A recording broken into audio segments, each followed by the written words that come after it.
के घर आई।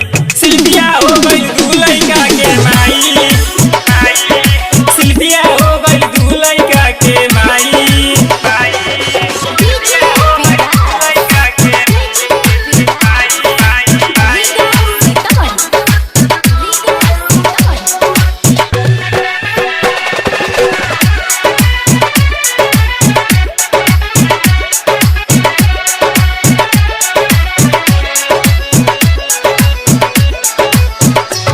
अब बोलहूँ के मनवा ना करे, गिरल बानी हम मुहवे के भरे, गिरल बानी हम मुहवे के भरे।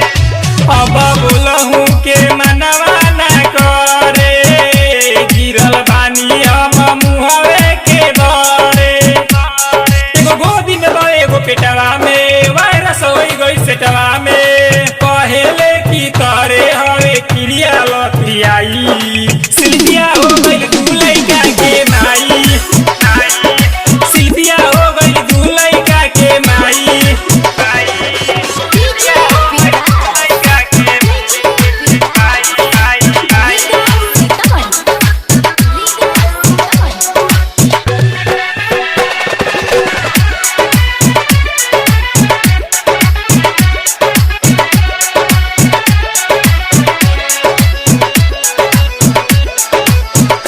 सारा सपना पर फेरे देलस पानी, हमारे अखड़े कटता जवानी, हमारे अखड़े कटता जवानी। सारा सपना पर फेरे देलस पानी, हमारे अखड़े कटता जवानी। मासूम फटे हमर छाती हो, कैसे ओकर के डांटी हो,